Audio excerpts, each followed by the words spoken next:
నమస్తే. Welcome to top story. Andhra Pradesh రాజకీయాలు ఇప్పుడే 2029 ఎన్నికల మూడ్‌లోకి వెళ్ళిపోయాయా?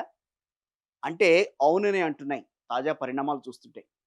ముఖ్యంగా టీడీపీకి కంచుకోటగా ఉన్న నియోజకవర్గాల్లో పాగా వేసేందుకు వైసీపీ అధినేత వైఎస్ జగన్మోహన్ రెడ్డి ఇప్పటినుంచే పావులు కదుపుతున్నారు. ఓవైపు సామాజిక సమీకరణాలు, మరోవైపు అంగబలం, ఇటు అర్ధబలం. ఈ మూడింటిని లెక్కలేసి అభ్యర్థులను ఖరారు చేస్తున్నారు. మరి అసెంబ్లీ సీట్లు పెరగబోతున్న ఈ తరుణంలో టీడీపీ కంచుకోటలను వైఎస్ జగన్ ఎలా టార్గెట్ చేయబోతున్నారు? మూడేళ్ల ముందటే ఆ నియోజకవర్గంలో అభ్యర్థిని ఎందుకు ప్రకటించారు? ఆ మిస్టరీ మ్యాన్ ఎవరు? ఇది ఇవాటి మన టాప్ స్టోరీలో చూద్దాం.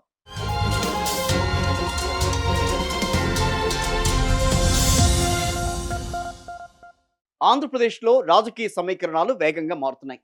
లోక్సభ, అసెంబ్లీ సీట్ల పెంపుపై కేంద్రం సంచలన నిర్ణయం తీసుకుంది. ఈ విషయం అందరికీ తెలిసిందే. ఎంపీ, ఎమ్మెల్యే స్థానాలు 50% మేర పెరగడం ఓ పక్క ఖాయంగా కనిపిస్తోంది. 2011 జనాభా లెక్కల ప్రకారం నియోజకవర్గాల పునర్విభజన జరిగితే ప్రస్తుతం ఉన్న 175 స్థానాలు, అంటే ఆంధ్రప్రదేశ్కు సంబంధించిన 175 అసెంబ్లీ స్థానాలు కాస్త భారీగా పెరగబోతున్నాయి. దీంతో వచ్చే ఎన్నికలే లక్ష్యంగా ఇప్పటికే అటు కూటమి నేతలు, ఇటు వైసీపీ కూడా తమ వ్యూహాలకు పదును పెడుతూ వస్తున్నాయి. నియోజకవర్గాల పెంపును ముందే పసిగట్టిన వైఎస్ జగన్ తన స్ట్రాటజీ మార్చేశారు. 2024లో చేసిన తప్పులు మళ్ళీ జరగకూడదని ఆయన డిసైడ్ అయ్యారు. 2024లో ఓటమికి దారి తీసిన నిర్ణయాల నేపథ్యంలో వైఎస్ జగన్ దిద్దుబాటు చర్యలు మొదలుపెట్టారు. గత ఎన్నికల్లో సిట్టింగ్లను మార్చటం వల్ల జరిగిన నష్టాన్ని గమనించి ఇప్పుడు సొంత గూటికి అనే మంత్రాన్ని ఇక్కడ జపిస్తున్నట్టుగా కనిపిస్తోంది. అంటే 2019లో గెలిచిన వారికి ప్రాధాన్యత ఒక పక్కన ఇస్తూనే ప్రత్యర్థి బలంగా ఉన్న చోట కొత్త కొత్త అస్త్రాలు సిద్ధం చేస్తున్నారు వైఎస్ జగన్. అందులో భాగంగా తెలుగుదేశం పార్టీకి కంచుకోటగా ఉన్న కొన్ని నియోజకవర్గాల్లో అభ్యర్థులను ఆచితూచి ఎంపిక చేస్తున్నారట. 2024 ఎన్నికల్లో సామాజిక లెక్కల పేరుతో సిట్టింగ్ ఎమ్మెల్యేలను ఇతర నియోజకవర్గాలకు బదిలీ చేశారు వైఎస్ఆర్ కాంగ్రెస్ పార్టీ అధినేత వైఎస్ జగన్. ఈ నిర్ణయం అనేది బూమ్రాంగ్ అవడంతో పాటుగా భారీ నష్టాన్ని మిగిల్చింది. అందరికీ తెలిసిందే కదా. దీంతో ఎమ్మెల్యేలను 2019లో గెలిచిన సొంత నియోజకవర్గాలకు తిరిగి కేటాయిస్తున్నారు. ఇప్పుడు మన మెయిన్ టాపిక్ రేపల్లె గురించి. ఈ నియోజకవర్గం గురించి చెప్పాలంటే గతంలో నియోజకవర్గం కాంగ్రెస్ పార్టీకి కంచుకోటగా ఉండేది. తర్వాత రేపల్లె నియోజకవర్గం తెలుగుదేశం పార్టీకి అనుకూలంగా మారిపోయింది. రేపల్ల పూర్తి వివరాల్లోకి వద్దాం. ఇది టీడీపీకి వెన్నెముక వంటి నియోజకవర్గం. గత 10 సార్లు జరిగిన ఎన్నికల్లో అంటే ఏకంగా 7 సార్లు ఇక్కడ పసుపు జెండానే రేపరేపలాడింది. రాష్ట్ర విభజన తర్వాత జరిగిన 3 ఎన్నికల్లో ఇక్కడి నుంచి టీడీపీ అభ్యర్థి విజయం సాధిస్తూ వస్తున్నారు. రేపల్ల నియోజకవర్గం తెలుగుదేశం పార్టీకి ఒక ఉక్కు కోటలా మారిపోయింది అని చెప్పడంలో ఏమాత్రం సందేహం లేదు. కానీ 2014, 2019, 2024 ఇలా హ్యాట్రిక్ విజయాలతో అనగాని సత్యప్రసాద్ ఇక్కడ తిరుగులేని నేతగా ఎదిగారు. ఇప్పుడు ఆయన రాష్ట్ర రెవెన్యూ మంత్రిగా కూడా ఉన్నారక్కడ. ఇక వైసీపీ ఆవిర్భావం నుంచి ఇక్కడ ఒక్కసారి కూడా గెలవలేకపోయింది ఆ స్థానంలో. పార్టీ ఆవిర్భావం నుంచి ఇక్కడ వైసీపీ జెండా ఎగిరిన దాఖలాలు ఎక్కడా లేవు. 2019లో రాష్ట్రమంతా ఫ్యాన్ గాలి వీచింది చాలా బలంగా. కానీ రేపల్లెలో మాత్రం సైకిల్ జోరు ఎక్కడా ఆగలేదు. అనగాని సత్యప్రసాద్ ఇక్కడ హ్యాట్రిక్ విజయాలు సాధించి ఒక తిరుగులేని నేతగా కొనసాగుతున్నారు ఇప్పటికీ. వరుసగా ఆయన 3 సార్లు విజయం సాధించడంతో మంత్రిగా అవకాశం దక్కించుకున్నారు. ప్రస్తుతం ఆయన కూటమి ప్రభుత్వంలో రెవెన్యూ మంత్రిగా పనిచేస్తున్నారు. రేపల్లె నియోజకవర్గంలో వైసీపీకి పెద్ద దిక్కుగా ఉన్న మోపిదేవి వెంకటరమణ టీడీపీలో చేరిపోయారు. 2014, 2019 ఎన్నికల్లో వైఎస్ జగన్ అక్కడ టికెట్ ఇచ్చినా మోపిదేవి వెంకటరమణ విజయం సాధించలేకపోయారు. అనగాని సత్యప్రసాద్ చేతిలో ఆయన వరుసగా 2 సార్లు పరాజయం పాలయ్యారు.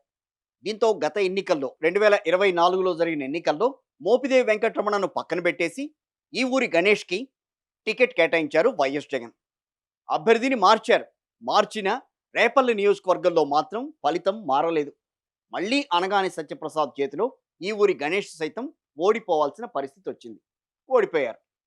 అయితే గత ఎన్నికల్లో పోటీ చేసిన ఈ ఊరి గణేష్ రాజకీయంగా యాక్టివ్గా లేకపోవడంతో అక్కడ పార్టీ కేడర్ మొత్తం డీలా పడిపోయింది.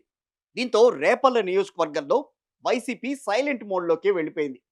పార్టీ కార్యక్రమాలు నిర్వహించే నాయకుడు కూడా లేని పరిస్థితుల్లో వైఎస్ జగన్ ఒక కీలక నిర్ణయం తీసుకున్నారు. ఈసారి కేవలం ఓడిపోవడానికి కాదు, గెలవడానికే అంటూ ఓ కొత్త అభ్యర్థిని రంగంలోకి దించారు. ఆయన మరెవరో కాదు, పీటా నాగమోహన్ కృష్ణ. అసలు ఎవరి పీటా నాగమోహన్ కృష్ణ? రేపల్ల ఇన్ఛార్జిగా జగన్ ఆయన్నే ఎందుకు ఎంచుకున్నారు? దీని వెనుక బలమైన కారణాలు చాలానే ఉన్నాయి.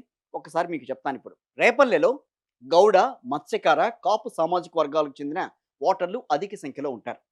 ఇక్కడ గెలుపోటములను నిర్ణయించేది కూడా వీళ్ళే. మంత్రి అనగాని గౌడ సామాజిక వర్గానికి చెందిన వ్యక్తి. అందుకే అదే సామాజిక వర్గానికి చెందిన మోహన కృష్ణను వైఎస్ జగన్ ఎంపిక చేశారు.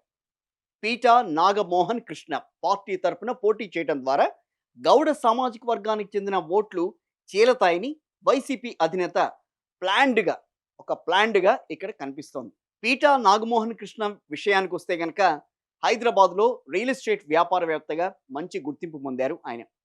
రాజకీయాలకు కొత్తే, ప్రజల్లో ఎటువంటి వ్యతిరేకత లేదు. కాబట్టి వైసీపీకి ఇది కలిసొచ్చే అంశంగానే చెప్పచ్చు. ఇక ఎన్నికలంటే ఖర్చుతో కూడుకున్న పని.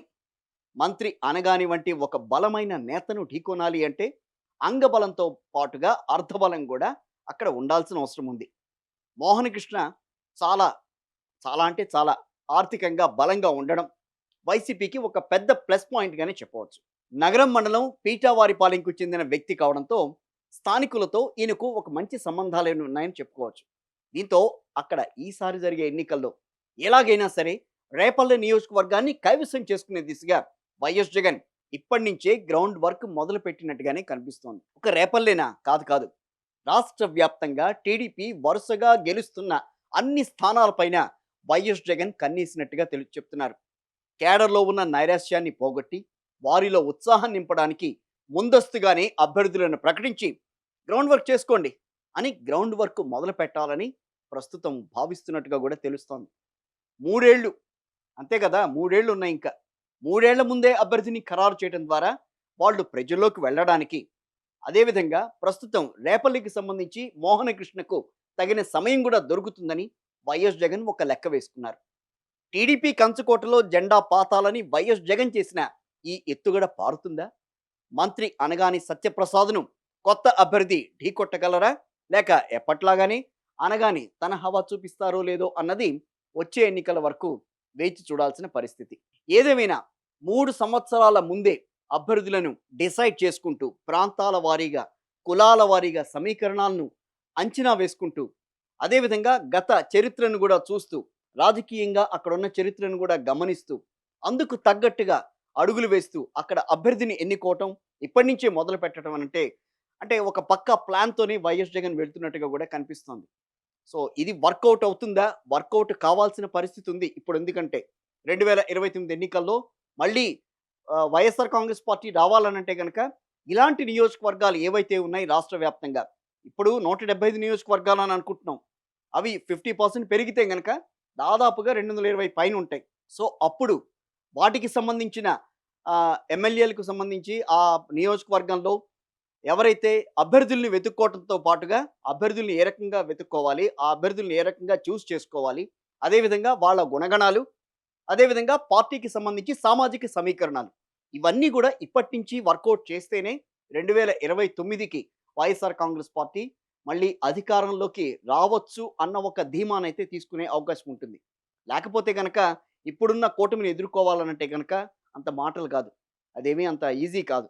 ఎందుకనంటే అక్కడ 3 పార్టీల కలయిక ఉంది. ఇక్కడ వైఎస్ఆర్ కాంగ్రెస్ పార్టీ మాత్రమే ఎన్నికల బరిలో దిగాల్సిన పరిస్థితి. కోర్స్ ఇంకా 3 ఏళ్ళు ఉన్నాయి కాబట్టి ఈ టైంలో ఏం జరుగుతుందనేది తర్వాత మనం మాట్లాడుకుంటాం. కానీ ఇప్పటికైతే మాత్రం వైఎస్ జగన్మోహన్ రెడ్డి తీసుకున్న ఈ నిర్ణయం అనేది చాలా కీలకంగానే మరి భావించాలి. ఇది వాటి మన టాప్ స్టోరీ.